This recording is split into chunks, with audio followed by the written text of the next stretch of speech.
ప్రభుత్వాలు కూడా ఓటు బ్యాంకుగా వాడుకుని వదిలేసే వర్గం ఏది అంటే మొదటిగా ముస్లిం మైనార్టీలే గుర్తుకొస్తారు. కేంద్రంలోని బీజేపీ ప్రభుత్వం మతం పేరుతో చేస్తున్న రాజకీయాలు వారిలో భయాందోళనలు కలిగిస్తున్నాయి. బీజేపీ తీసుకొచ్చిన సిఏఏ, ఎన్ఆర్సీ వంటి చట్టాలు ముస్లింలను అభద్రతాభావానికి గురిచేస్తున్నాయి.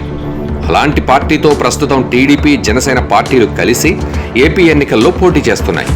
చంద్రబాబు చరిత్ర చూస్తే ఆయన ఏనాడు ముస్లిం మైనార్టీ వర్గాన్ని పట్టించుకోలేదు. 2014-2019 మధ్య టీడీపీ ప్రభుత్వం ముస్లింలకు ఖర్చు చేసింది కేవలం 2,665 కోట్లు మాత్రమే. అంతేకాకుండా ముస్లిం వర్గాన్ని ఒక ఓటు బ్యాంకులా ఉపయోగించుకున్నారు. కానీ వైఎస్ జగన్ సీఎం అయ్యాక ముస్లింలకు పెద్దపీట వేశారు. 2019 నుంచి 2023 మధ్య ముస్లింల సంక్షేమానికి 23,414 కోట్లు వెచ్చించారు.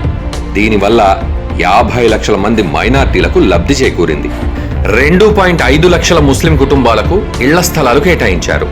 ఆరోగ్యశ్రీ పథకం ద్వారా 448.22 కోట్ల రూపాయల మేర సాయం అందించారు.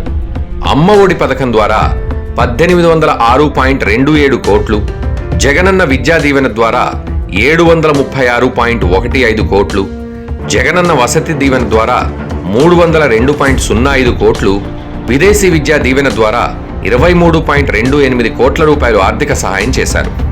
ముస్లిం రైతులకు వైఎస్ఆర్ రైతు భరోసా ద్వారా 1,051.99 లక్షల రూపాయలు, సున్నా వడ్డీ పంట రుణాల ద్వారా 26.89 లక్షలు, ఉచిత పంట బీమా ద్వారా 141.11 లక్షలు, ఇన్పుట్ సబ్సిడీ కింద 41.62 లక్షల రూపాయలు అందించారు. మరోవైపు ఆక్వా రైతులకు మత్స్యకార భరోసా కింద 1,79 లక్షలు, సున్నా వడ్డీ కింద 317.29 లక్షల రూపాయలు సాయం చేశారు. ముస్లిం మైనార్టీలకు వైఎస్ఆర్ పెన్షన్ కానుక కింద ఇప్పటి వరకు 4,521.73 లక్షల రూపాయలు, చేయూత పథకం ద్వారా 1,192.66 లక్షల రూపాయలు, వైఎస్ఆర్ ఆసరా కింద 1,019.91 లక్షలు అందించారు.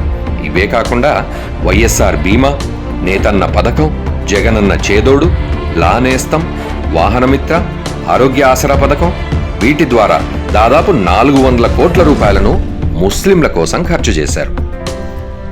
అంతేకాకుండా జగనన్న కాలనీలో ఇళ్ల నిర్మాణాలకు 3,519 కోట్ల 20 లక్షల మేర లబ్ధి చేకూర్చారు. ఈ కాలనీల స్థల సేకరణ, అభివృద్ధి కోసం 6,305 కోట్ల 80 లక్షల రూపాయల మేర ఖర్చు చేశారు. వక్ఫ్ బోర్డు ఆస్తుల పరిరక్షణ కోసం జగన్ ప్రభుత్వం గట్టి చర్యలు తీసుకుంది. చంద్రబాబు హయాంలో ముస్లింలకు ఎలాంటి లబ్ధి చేకూరకపోగా ఇప్పుడు ముస్లింలకు రిజర్వేషన్లు తీసేస్తామని చెబుతున్న బీజేపీతో పొత్తు పెట్టుకున్నది.